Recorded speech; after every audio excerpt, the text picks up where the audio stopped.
একদিন রাতে আমি গার্মেন্টসে নাইট করছিলাম। রাত যখন আনুমানিক 1টা বাজে, বাহিরে প্রচুর ঝড় তুফান হওয়ার কারণে কারেন্ট চলে যায়। অফিসের ভিতরে গুটগুটে অন্ধকার। আর এদিকে জেনারেটরের নাকি কি সমস্যা হয়েছে। এই সুযোগে লাইনম্যান আমাকে হঠাৎ করে নাকে মুখে ধরে অফিসের ফ্লোরে আমাকে ধাক্কা মেরে চিৎ করে ফেলে দিয়ে সে আমার সাথে যা করল, তা শুনলে বন্ধুরা তোমাদের দাঁড়িয়ে যাবে। তাহলে চলুন বন্ধুরা, গল্পটি শুরু করি। গল্পটি শুরু করার আগে বন্ধুরা, তোমাদের নিকট আমার বিশেষ অনুরোধ, দয়া করে তোমরা আমার চ্যানেলটি সাবস্ক্রাইব করে আমাকে সাপোর্ট করবা।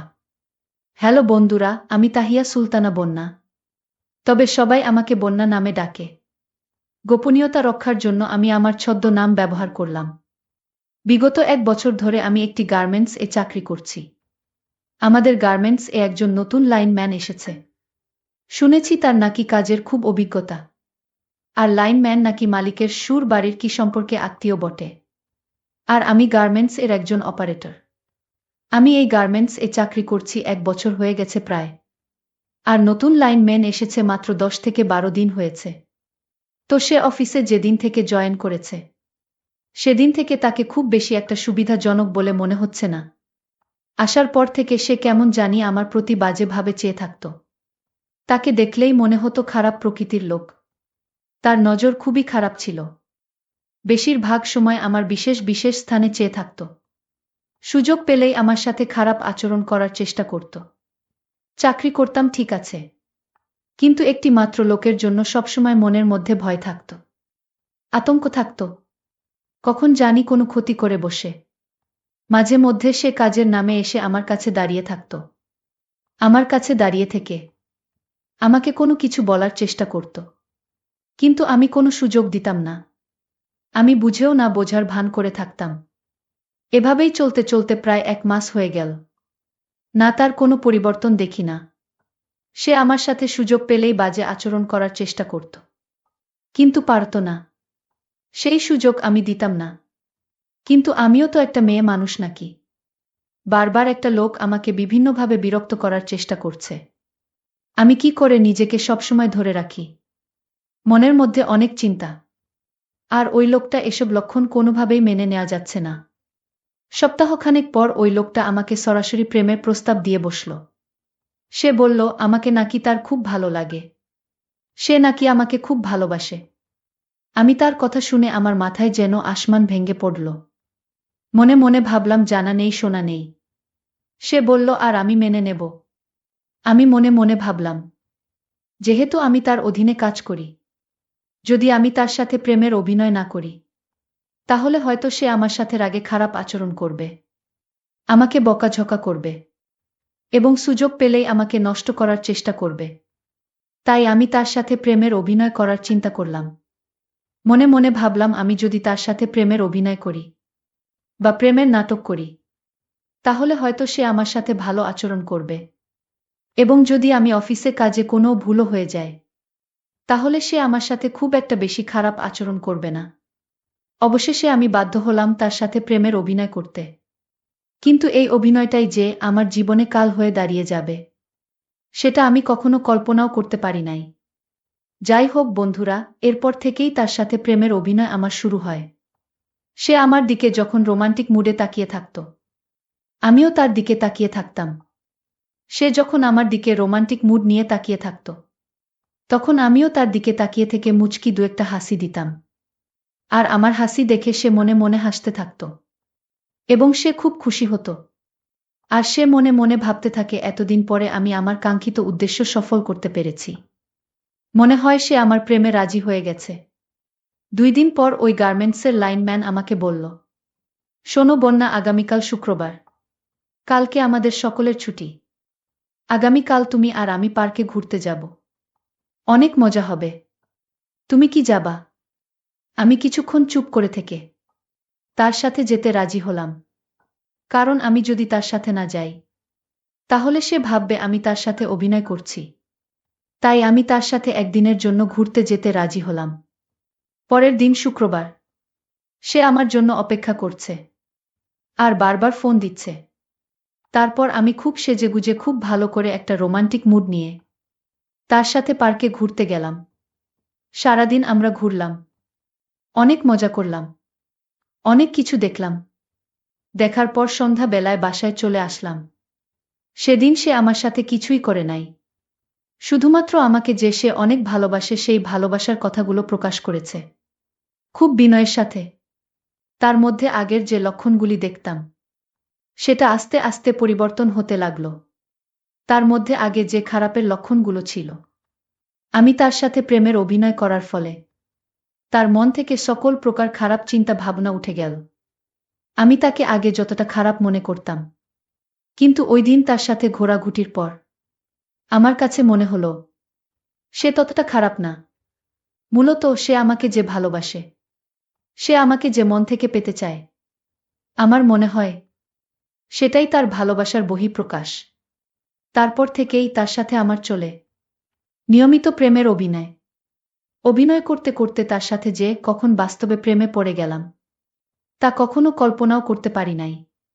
সে আমাকে বিভিন্ন জায়গায় ঘোরাঘুরি করতে নিয়ে যেত, মাঝে মধ্যে সময় পেলেই আমাকে নিয়ে এনজয় করার চেষ্টা করত। আর এদিকে আমি তার অধীনে চাকরি করতাম বিধায় আমার কাজ যদি কম হতো, তারপর সে আমাকে কিছু বলতো না। এক কথায় সে আমাকে সকল প্রকার সুযোগ সুবিধা দিত এবং সকল প্রকার সুযোগ সুবিধা আমার কাছ থেকে নেওয়ার চেষ্টা করত। অভিনয় করতে করতে এভাবে তার সাথে আস্তে আস্তে গভীর সম্পর্কে জড়িয়ে গেলাম। একসময় তাকে ছাড়া আমার বাঁচা বড় দায়ী হয়ে গেল। সব সময় শুধু তাকে নিয়ে ভাবি, তাকে নিয়ে কল্পনা করি। এক কথায় আমরা দুজনেই ভালো প্রেমিক প্রেমিকার জুটি হয়ে গেলাম। আমি যখন গার্মেন্টসে কাজ করতাম, যতক্ষণ কাজ করতাম ততক্ষণ মানে বেশিরভাগ সময় সে আমার পাশে দাঁড়িয়ে থাকত, আমাকে আলাদাভাবে নজর রাখত।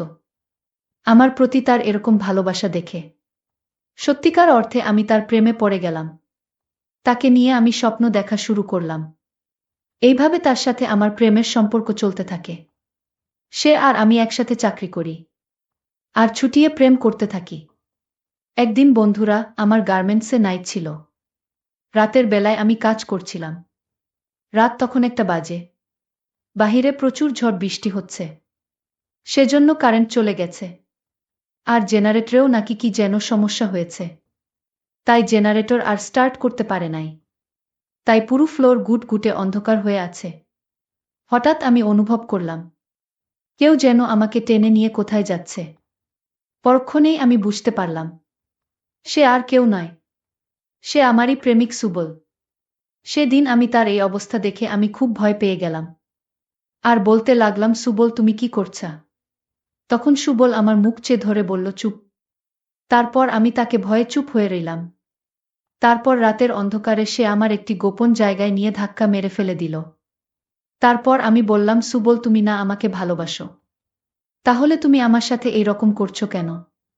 তারপর সে আমাকে বলল, চুপ, একদম চুপ। আমি তোমাকে ভালোবাসি, বিদায় আমার ভালোবাসার অধিকার আজকে আদায় করে নিব। প্লিজ বন্যা, আমায় বাধা দিও না।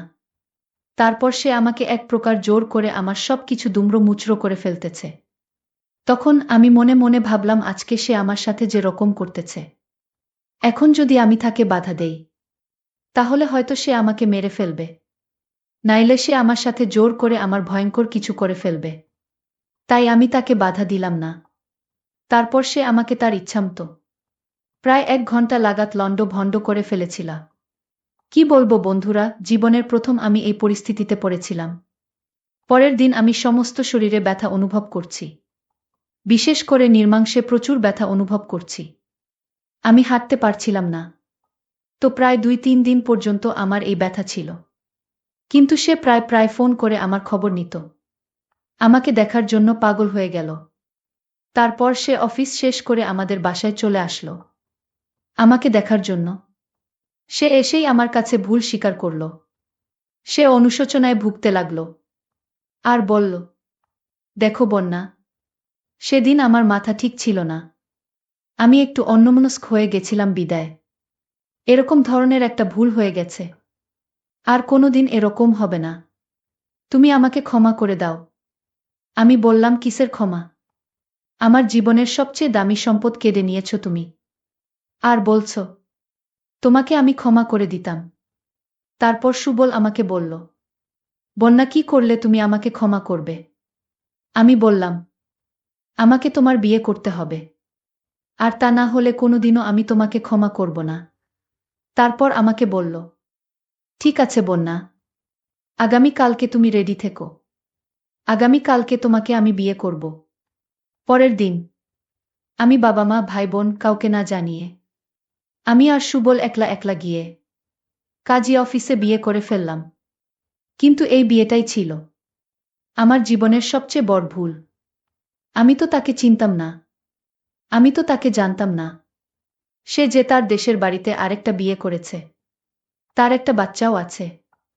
সুবলের সাথে আমার বিয়ের প্রথম দিন, যখন তার সাথে আমার প্রথম বাসর হয়, সেদিনই রাত্রে তার ফোনে অনেকগুলো ফোন আসে, কিন্তু সে তার মোবাইল ফোন সাইলেন্ট করে রাখে। আমি ভাবছি হয়তো আজকে আমাদের বিশেষ দিন বিদায় সে সাইলেন্ট করে রেখেছে। একটু পরেই সে আমার সাথে বাসর ঘরের কাজ করা শুরু করল। অনেক ভালো লেগেছিল আমার, অনেক মজা হয়েছিল। সেদিন সারা রাত আমরা কাজ করার পর সকালে সে তার বাসায় চলে গেল, আমি আমার বাসায় চলে আসলাম। এইভাবে তার সাথে আমার প্রায় 1 মাস লুকিয়ে লুকিয়ে থাকতে হলো। 1 মাস পর আমার ফ্যামিলি জানতে পেরেছিল যে সুবলের সাথে আমার বিয়ে হয়ে গেছে। তারপর আমার বাবা মা ভাই বোন সবাই আমাকে প্রথমে অনেক বকাবকি করেছিল। তারপর আর কি করবে, আমাদের বিয়ে হয়ে গেছে, এখন তো কিছু করার নেই। এক পর্যায়ে তারা আমাকে আর তাকে মেনে নিল। এইভাবে সুবলের সাথে আমার সংসার চলতে লাগল। বিয়ের 1 বছর 3 মাস পরে আমাদের কোল জুড়ে একটি কন্যা সন্তান আসলো। আমরা সকলেই খুশি, কিন্তু এই খুশিটা বেশি দিন আর রইল না। আমার বাচ্চা হওয়ার কিছুদিন পরেই হঠাৎ একদিন এক মহিলা একটি পুত্র সন্তান নিয়ে আমাদের বাসায় হাজির হল। সেই মহিলা দাবি করল সে নাকি সুবলের প্রথম বউ। বাবা মা ভাই বোন সকলের সাক্ষীতে সুবল তাকে গ্রামের বাড়িতে বিয়ে করেছে। বিয়ের সমস্ত কাগজপত্র ও এই মহিলা আমাকে দেখালো। আমি দেখে আমার নিজের চোখে বিশ্বাস করাতে পারলাম না। মনে মনে ভাবলাম যে আমি কি করলাম, আমি কাকে বিয়ে করলাম, যার নাকি আগে একটা বিয়ে করেছ এবং তার একটি ছেলে আছে। তারপর সেই মহিলা আমাকে বলল, দেখুন সে আমাকে বিয়ে করেছে প্রায় 4-5 বছর হয়ে গেছে। বিয়ের পরে ভালোই ছিল। যখন তার সন্তান হয়েছে, সন্তান হওয়ার 2 থেকে 3 মাস পরে সে দেশ ছেড়ে চলে এসেছে। আর দেশে যায় না, কারো সাথে কথা বলে না, আমার সাথেও না, আমার পরিবারের সাথেও না। এমতাবস্থায় আমি তার অনেক খোঁজ নেওয়ার চেষ্টা করেছি, কিন্তু তার কোনো খোঁজ পাই নাই। আমার এক আত্মীয়র মাধ্যমে আমি খোঁজ নিয়ে দেখলাম যে সে আপনাদের এখানে আছে। তারপর আমি বাধ্য হয়ে আমি আপনাদের এখানে আসলাম। এখন আপনারাই বলুন, আমি কি করব? আমার সন্তানকে নিয়ে আমি কোথায় যাব? মহিলার এই কথা শুনে আমার চোখ দিয়ে ঘট ঘট করে পানি বের হতে শুরু করল। আর সুবলের প্রতি প্রচুর ঘৃণা অনুভব করলাম। কিন্তু এখন আর ঘৃণা করলে কি হবে? এখন যে আমি তার সন্তানের মা, তার কন্যা সন্তানের মা, চাইলেও ছেড়ে যাওয়া সম্ভব নয়। কি করব? চিন্তা করতে করতে মাথা ব্যথা হয়ে যাচ্ছে। কিন্তু এখন আর চিন্তা করলে কি হবে? যা হবার তো হয়ে গেছে, যা সর্বনাশ সবার তো হয়ে গেছে। তারপর ওই মহিলার আমাদের কাছে এমনভাবে কাকুতি মিনতি করতে শুরু করল। অবশেষে আমার তাকে মেনে নিতে বাধ্য হল। আমার স্বামী সুবলও আমার কাছে ভুল স্বীকার করল। কিন্তু ভুল স্বীকার করলেই আর কি হবে? আমার জীবন তো শেষ। আর তাছাড়া আমার বাকি সারাটা জীবন সতীনের সাথে সংসার করতে হবে। এই ভেবে ভেবে আমি 2-3 বার অজ্ঞান হয়ে পড়ে গেলাম মাটিতে। যখন আমার জ্ঞান ফিরল, তখন আমি বুঝতে পারলাম আসলে সিদ্ধান্ত নেওয়ার ক্ষেত্রে জীবনে একা একা কোনো সিদ্ধান্ত নেওয়াই ঠিক নয়। জীবন চলার ক্ষেত্রে হয়তো কিছু না কিছু ভুল হতে পারে। তাই বলে একভাবে পরিবারের সকলকে বাদ রেখে একভাবে সিদ্ধান্ত নেওয়া বোকামি আর মূর্খামি ছাড়া কিছুই নয়। কিছু কিছু ক্ষেত্রে এর ক্ষতির পরিমাণ এতই বিষাক্ত হয় যে ক্ষতির পরিমাণ এই জীবনে আর শোধ করা সম্ভব হয় না। এই বিষাক্ত তার গ্লানি নিয়ে এই পৃথিবী থেকে শেষ নিঃশ্বাস ত্যাগ করতে হয়। পরিশেষে বন্ধুরা, আমি তোমাদেরকে বলবো, তোমরা জীবনে যাই কিছু করো না করো, কোনো কিছু করার আগে, অর্থাৎ জীবনের সাথে জড়িয়ে আছে এমন কিছু কাজ করার আগে, তোমরা অবশ্যই অনেকবার ভেবেচিন্তে খোঁজখবর নিয়ে তারপর কাজগুলো করবে। তাহলে হয়তো জীবনে আমার মতো এরকম ধরনের ভোগান্তির শিকার হবে না। বন্ধুরা, আজকে এই পর্যন্তই।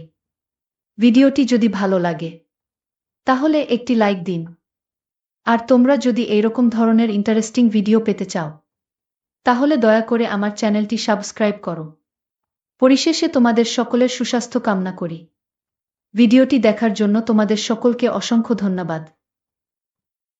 হ্যালো বন্ধুরা, আমার নাম তানিয়া। এখন আমার বয়স ২১, কিন্তু যখন আমি এই গল্পের শুরুতে ফিরি তখন বয়স ছিল ১৬। গ্রীষ্মের ছুটিতে শহর থেকে গ্রামে গিয়েছিলাম খালামণির বাড়ি, আর ওখানেই আবার দেখা হলো ঈশানের সাথে, আমার খালাতো ভাই।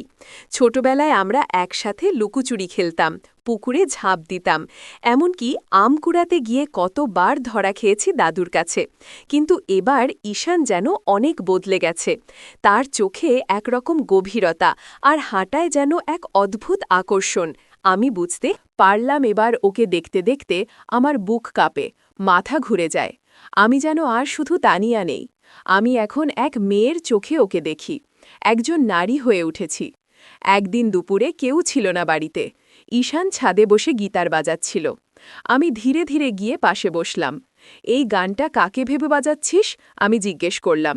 ও চোখ তুলে তাকালো, হাসল। তোর জন্য না তো, তুই তো আমার খালাতো বোন। তুই আমাকে বোন বলছিস ঠিকই, কিন্তু আমার মন বলছে তুই কিছু একটা লুকাচ্ছিস। সন্ধ্যা নামার আগেই বাড়িটা একদম ফাঁকা হয়ে যায়। খালামণি, খালু আর আমার ছোট কাজিনরা সবাই পাশের গ্রামে এক আত্মীয়ের বিয়েতে গেছে। আমি যেতে চাইনি, কারণ ঈশান থাকছে বাড়িতে। একা ওর সাথে সময় কাটানোর সুযোগ, এই সুযোগ আমি কোনোভাবেই হাতছাড়া করব না। রাত ৯টা, আমরা দুজনেই ছাদে বসে ঝুম বৃষ্টির শব্দ শুনছিলাম। হঠাৎ ঝাঁক করে বিদ্যুৎ চলে গেল। পুরো বাড়ি অন্ধকার, কেবল বৃষ্টির শব্দ আর দূরের বিজলির আলো। আমি একটু ভয় পেয়ে গেছি। তুই ভয় পাচ্ছিস? ঈশান জিজ্ঞেস করল। আমি ধীরে ধীরে ওর পাশে এসে দাঁড়ালাম। বললাম, না, তবে অন্ধকারে একা থাকতে ভালো লাগে না। ও হেসে বলল, তুই একা না তো, আমি আছি। এই কথাটা যেন বুকের ভিতর কাঁপুনি দিয়ে গেল। আমরা নিচে নামলাম। ঘরের মোমবাতি জ্বালিয়ে ও বলল, চল, আজ রাতে আমি তোর পাশে থাকি। বিদ্যুৎ তো আসবেই না, আর বাইরে এত বৃষ্টি। আমি নড়লাম না।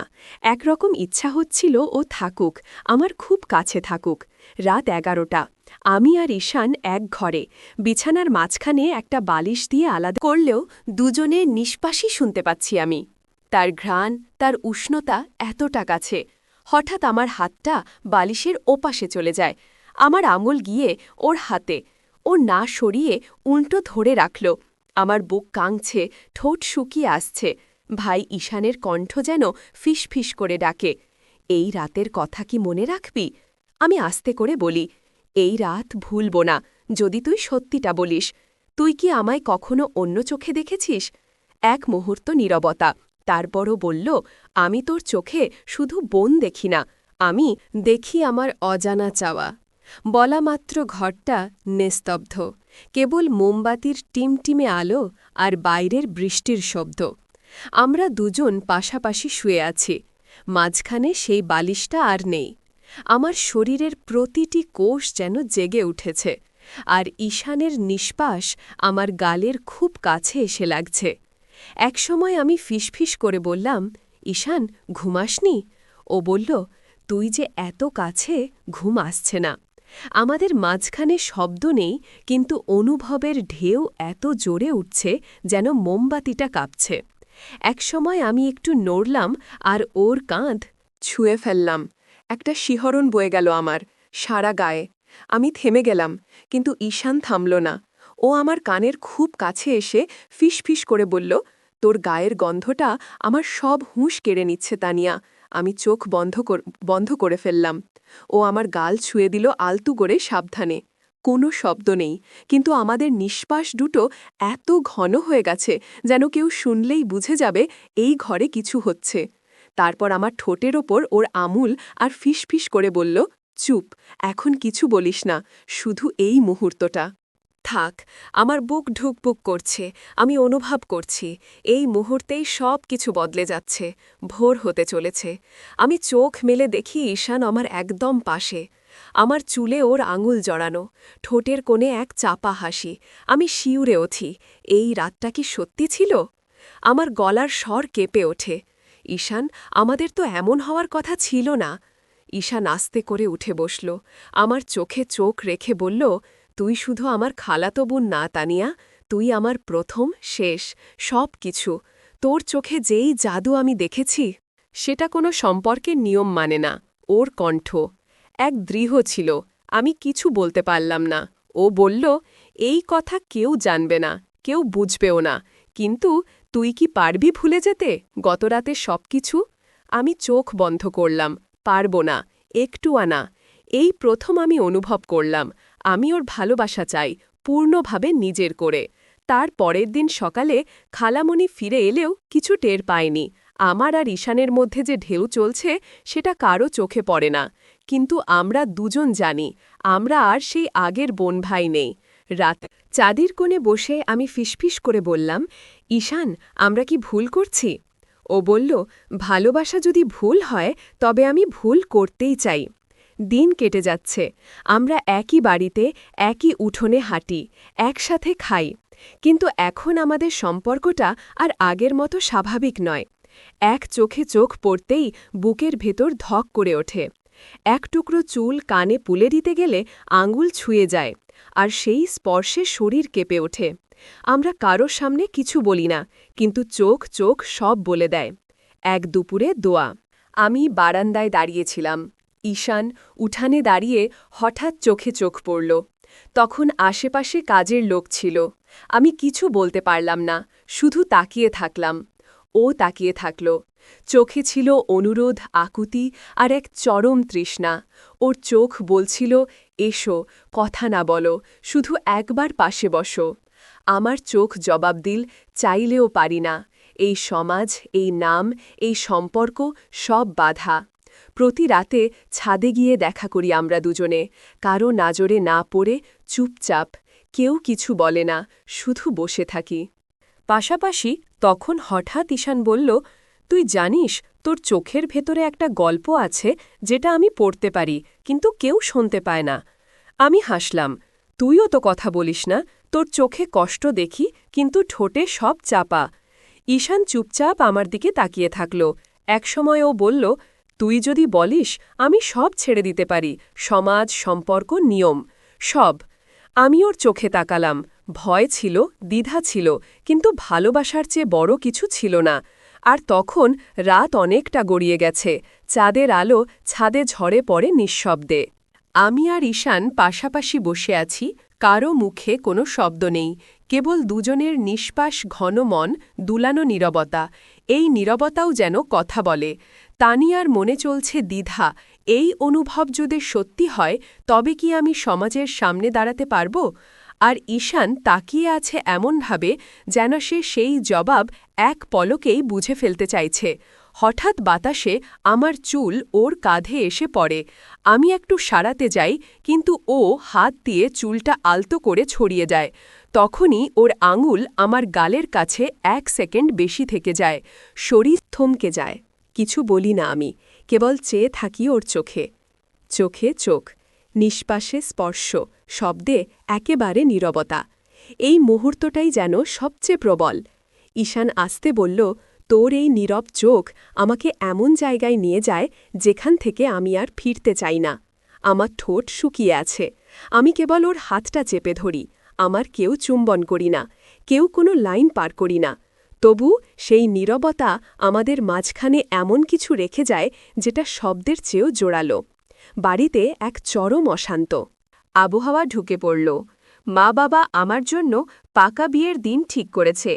পাত্র শহরের এক ডাক্তার চাকরিওয়ালা ছেলে। সবাই খুব খুশি, শুধু আমি ছাড়া। আর ঈশানও চুপচাপ হয়ে গেছে। আগের মতো ছাদে আছে না, চোখে চোখ রাখে না। তবে কি আমি সমাজের সামনে দাঁড়াতে পারব? আর ঈশান তাকিয়ে আছে এমনভাবে যেন সে জবাব এক পলকেই বুঝে ফেলতে চাইছে। হঠাৎ বাতাসে আমার চুল ওর কাঁধে এসে পড়ে। আমি একটু সরাতে যাই, কিন্তু ও হাত দিয়ে চুলটা আলতো করে সরিয়ে দেয়। তখনই ওর আঙুল আমার গালের কাছে 1 সেকেন্ড বেশি থেকে যায়। শরীর থমকে যায়। কিছু বলি না, আমি কেবল চেয়ে থাকি ওর চোখে। চোখে চোখ, নিঃশ্বাসে স্পর্শ, শব্দে একেবারে নীরবতা। এই মুহূর্তটাই যেন সবচেয়ে প্রবল। ঈশান আসতে বলল, তোর এই নীরব চোখ আমাকে এমন জায়গায় নিয়ে যায় যেখান থেকে আমি আর ফিরতে চাই না। আমার ঠোঁট শুকিয়ে আছে, আমি কেবল ওর হাতটা চেপে ধরি। আমরা কেউ চুম্বন করি না, কেউ কোনো লাইন পার করি না, তবু সেই নীরবতা আমাদের মাঝখানে এমন কিছু রেখে যায় যেটা শব্দের চেয়েও জোরালো। বাড়িতে এক চরম অশান্ত আবহ ঢুকে পড়ল। মা বাবা আমার জন্য পাকা বিয়ের দিন ঠিক করেছে। পাত্র শহরের এক ডাক্তার চাকরিওয়ালা ছেলে। সবাই খুব খুশি, শুধু আমি ছাড়া। আর ঈশান, ও চুপচাপ হয়ে গেছে, আগের মতো ছাদে আসে না, চোখে চোখ রাখে না। আমার বুক ফেটে যাচ্ছে। এই কি শেষ? এই কি আমাদের চোখে চোখ রেখে না বলা কথার শেষ দিন? বিয়ের আগের রাত আমি ছাদে একা দাঁড়িয়ে থাকি, চোখে জল চানাও, আর যেন কেমন রুক্ষ। তখনই পেছন থেকে আস্তে করে কেউ বলে, তুই কি? চাইলে না আমি একটা শব্দ বলি, আমি চমকে তাকাই। ঈশান চোখে লালসা নয়, বরং অভিমান আর কান্না। আমি কাপা কণ্ঠে বলি, তুই তো কিছু বলিসনি ঈশান, কিচ্ছু না। তাই আমি থেমে গেলাম। ও এগিয়ে আসে আমার সামনে দাঁড়িয়ে বলে, আমি বলবো, আজ এখানেই শেষবারের মতো বলবো তানিয়া, আমি তোকে ভালোবাসি। তুই আমার খালাতো বোন ঠিক আছে, কিন্তু তোর চোখে আমি দেখেছি আমার ঘর, আমার শান্তি, আমার বেঁচে থাকা। আমার চোখে জল চলে আসে, আমি ফিস ফিস করে বলি, এই কথা যদি একটু আগে বলতে হতো, আজ আমি তোর ঘরেই থাকতাম। ঈশান হঠাৎ আমার হাত চেপে ধরে, চোখে চোখ রেখে বলে, তুই এখনও পারিস, আমরা পালিয়ে যেতে পারি, না হয় সমাজকে বুঝিয়ে একসাথে থাকতে পারি। কিন্তু এই ভালোবাসা যদি পাপ হয়, তাহলে আমি সেই পাপই করে যাব। বারবার আমি ঈশানের দিকে তাকিয়েছিলাম। আমার গায়ের শাড়ি, হাতে মেহেদি, কপালে টিপ, কিন্তু বুকের ভেতর কেবল একটাই প্রশ্ন, আমি কি সমাজের কথা শুনে ভালোবাসাকে ত্যাগ করব, নাকি ভালোবাসাকে নিয়েই সমাজ গড়ব? আমি 1 পা এগিয়ে গেলাম। শেষ শব্দ নেই, শুধু চোখে এক চুম্বন দিয়েই তার কাছ থেকে আমি বিদায় নিলাম। ভালোবাসা রক্তের সম্পর্ক চেনে না, সমাজের নিয়ম বোঝে না, ভালোবাসা শুধু হৃদয়ের ভাষা বোঝে। চোখে চোখ রেখে চুপচাপ বলা এক শব্দহীন চাওয়া। তো বন্ধুরা, ভিডিওটি ভালো লাগলে কমেন্টে জানাবেন। এই রকম ভালোবাসার গল্প শুনতে চাইলে চ্যানেলটা সাবস্ক্রাইব করুন এবং পাশে থাকুন, আর আপনার বেল আইকনটা বাজিয়ে রাখুন, যাতে নতুন ভিডিও আপলোড করা মাত্রে আপনারা দেখতে পারেন। আমার জীবনে শক্ত হয়ে দাঁড়িয়ে থাকা একজন মানুষ আছে, আমার চাচা অরণ্য চাচা। আমি ছোট থেকেই তাকে দেখি অন্যরকম একজন মানুষ হিসেবে। বাড়ির সবার ভিড়ের মাঝে তিনি সবসময় একটু আলাদা, স্বল্পভাষী, শান্ত, কিন্তু চোখে অদ্ভুত এক মমতা। মা বাবা দুজনই চাকরি করেন। স্কুল কলেজের পথে অনেক সময় আমি একা হয়ে যেতাম। সেই শূন্য জায়গাটা কোনো শব্দ না করেই পূরণ করে দিতেন অরণ্য চাচা। আমার মাথায় হাত রেখে বলতেন, রিয়া, দুনিয়াতে সবাই পাশে দাঁড়ায় না, কিন্তু আমি থাকব যতদিন তুমি আমাকে ডাকবে। তার এই কথাটা আমার মনে এক অদ্ভুত নিরাপত্তা তৈরি করে দিত। একদিন সন্ধ্যায় কলেজ থেকে ফিরেই দেখলাম বাড়িতে কেউ নেই, শুধু চাচা বারান্দায় বসে আছেন। আমার চোখে ক্লান্তি দেখে তিনি ধীরে বলে উঠলেন, আজ তোমাকে ভীষণ ক্লান্ত লাগছে রিয়া, কি হয়েছে? আমি ভেঙে পড়লাম। দিনভর দৌড়ঝাঁপ, ক্লাসের চাপ আর বন্ধুর সাথে ভুল বোঝাবুঝি, সব মিলিয়ে মনটা খুব ভারী হয়েছিল। চাচার সামনে দাঁড়াতেই চোখের পানি থেমে রইল না। তিনি কিছু বললেন না, শুধু পাশে থাকা চেয়ারটা টেনে বললেন, বসো, আমি এখানে আছি। এই একটি বাক্যই যেন আমাকে ভেতর থেকে শক্ত করে দিল। সেদিন বারান্দার নরম আলো, দূরের বৃষ্টির গন্ধ আর চাচার নীরব স্নেহ, সবকিছু মিলিয়ে আমার মনটা হালকা হয়ে গেল। আমি বুঝলাম, ভালোবাসা সবসময় সম্পর্ক বদলায় না, কখনো কখনো সম্পর্কের ভেতর থেকেই আরও গভীর নিরাপত্তা তৈরি করে। চাচা আমার সেই নিরাপদ আশ্রয়। একটা নীরব বন্ধন যা স্পর্শে নয় বিশ্বাসে তৈরি। সেদিন রাতটা অদ্ভুত শান্ত ছিল। বৃষ্টি থেমে গেছে, কিন্তু বাতাসে এখনো ভেজা মাটির গন্ধ। আমি বারান্দার রেলিং হেলান দিয়ে দাঁড়িয়েছিলাম, মনে অদ্ভুত এক চাপা দুঃখ। হঠাৎ দরজার কাছে নরম শব্দ। অরণ্য চাচা ধীরে বাইরে এলেন। দেখেই বুঝলেন আমি ঠিক নেই। রিয়া মনটা আবার ভারী। আমি মাথা নোয়ালাম। চাচা, মাঝে মাঝে মনে হয় কেউ আমাকে বোঝে না।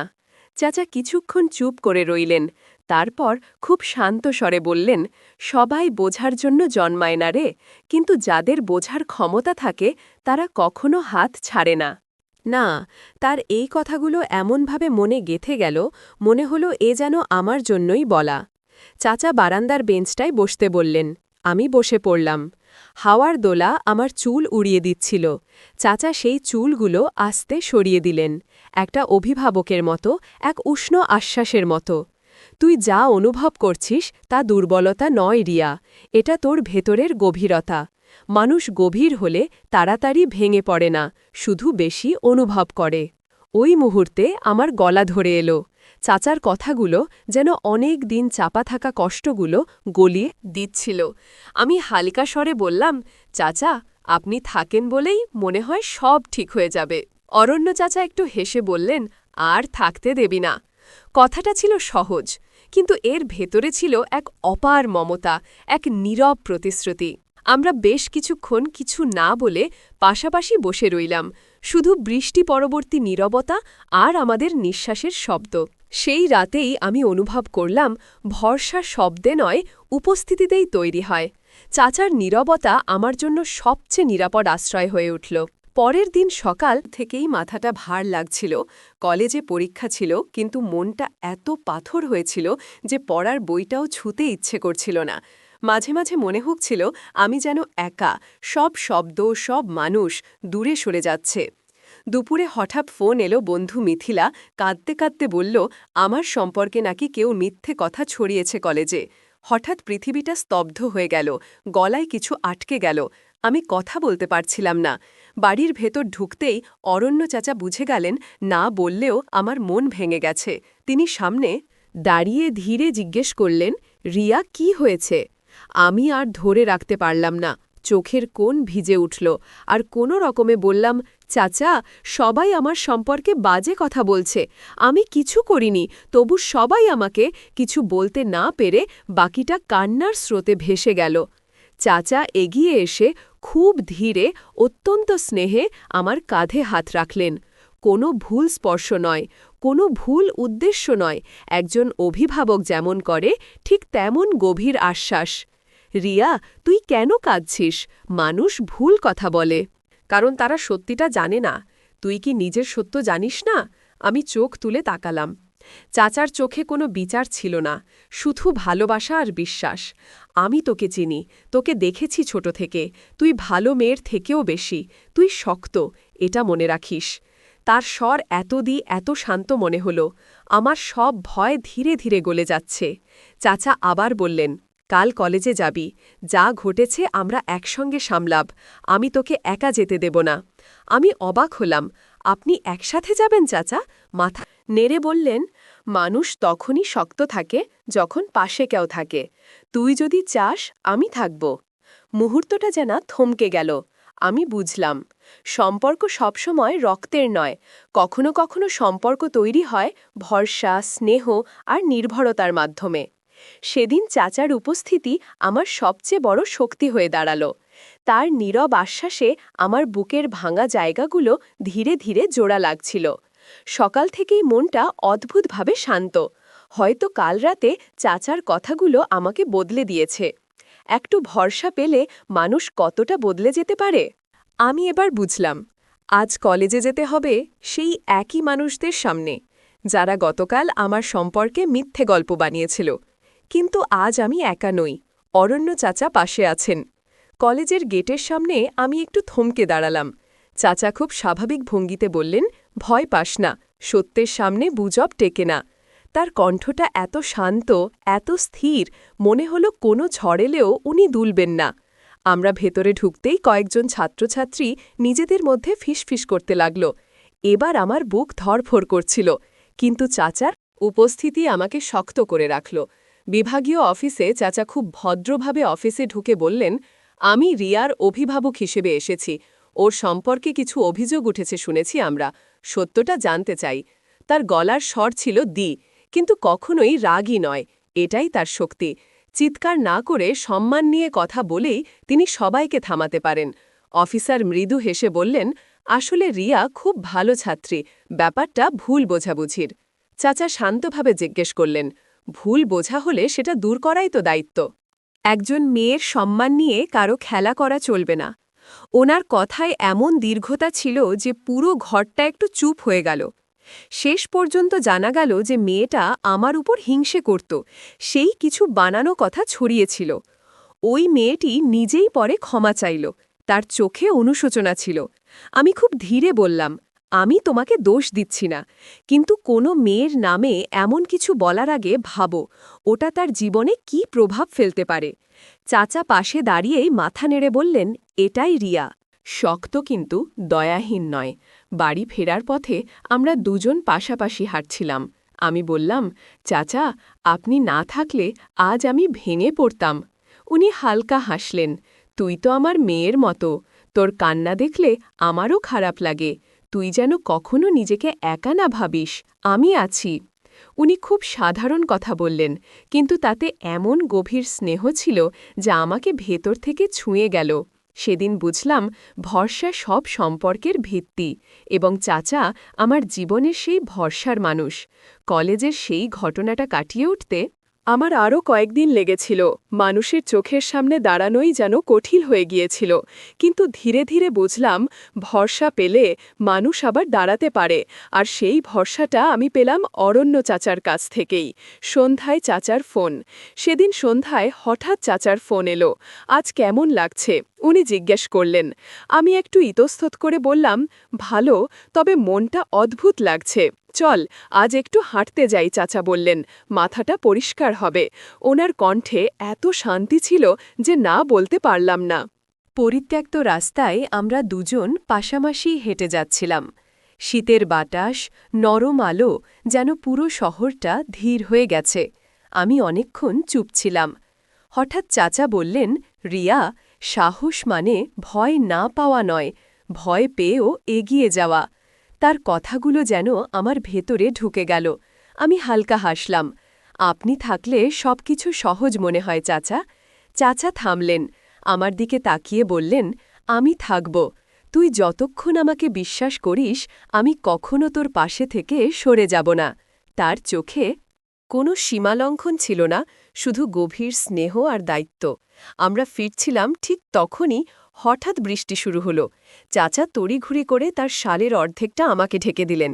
এই, ঠান্ডা লাগবে না তো? আমি একটু অবাক হয়ে তাকালাম। চাচা, আপনি নিজে ঠান্ডা লাগাবেন কেন? উনি হেসে বললেন, আমি বড় ঠান্ডা লাগলে সামলে নিতে পারব, তুই একটু ভিজলেই অসুস্থ হয়ে পড়িস। চাচার এই ছোট্ট যত্নটুকু আমাকে মুহূর্তেই কান্নার কাছে নিয়ে গেল। কতদিন এমন নিঃস্বার্থ স্নেহ পাইনি। বৃষ্টি থামতে থামতে আমরা বাসার নিচে পৌঁছালাম। আমি নরম গলায় বললাম, ধন্যবাদ চাচা, আজ খুব দরকার ছিল আপনার সঙ্গেটা। চাচা আমার মাথায় হাত রাখলেন। ভালোবাসা নয়, অধিকার নয়, শুধু একটা নিঃশব্দ সাপোর্ট। রিয়া, তুই আমার পরিবারের মানুষ, তোর ওপর আমার দায়িত্ব আছে। আর তুই একাশ। আমার বুকটা ভরে উঠল। মনে হলো যত ঝড় আসুক, এই মানুষটা পাশে থাকলে আমি হারব না। পরদিন ভোরে ঘুম ভাঙতেই মনে হলো কিছু বদলে গেছে। গতরাতের বৃষ্টির মতোই মনটা পরিষ্কার, আর অরণ্য চাচার কথাগুলো আমার মাথায় বারবার বাজছিল মায়ের সাথে কথা। সকালে মা হালকা শোনালেন, রিয়া, কাল চাটা এসে বলেছিল যে তুমি খুব মানসিক চাপে আছো, তোমাকে একটু রিল্যাক্স করতে হবে। আমি অবাক হয়ে গেলাম। চাচা কিছুই বলেননি যে উনি মাকে জানাবেন, কিন্তু বুঝলাম উনি কাউকে দোষ দিচ্ছেন না, কাউকে দুশ্চিন্তায় ফেলছেন না, শুধু আমাকে রক্ষা করছেন। মায়ের চোখে চিন্তা দেখলাম, কিন্তু কোনো চাপ নয়। মনে হলো অরণ্য চাচা নিজের মতো করে সবকিছু ঠিকঠাক করে দেন। দুপুরে হঠাৎ ফোন করলেন, রিয়া, একটু অফিসে আসবি, তোর একটা কাজ আছে। আমি ভাবলাম কাজ মানে হয়তো কাগজপত্র বা কোনো প্রিন্টিং কিছু। অফিস পৌঁছে দেখি চাচা দরজায় দাঁড়িয়ে আছেন। তিনি হেসে বললেন, চল তোকে একজনের সাথে দেখা করাব। আমি অবাক। চাচা আমাকে নিয়ে গেলেন একজন মহিলা কাউন্সিলরের কাছে। মানসিক নরম জায়গাগুলো চাচা বাইরে দাঁড়িয়ে রইলেন, আমি ভেতরে বসেছি। মহিলা ধীরে বললেন, তোমার চাচা বলেছে তুমি খুব চাপের মধ্যে আছো, তোমার ইচ্ছা হলে আমরা কথা বলতে পারি।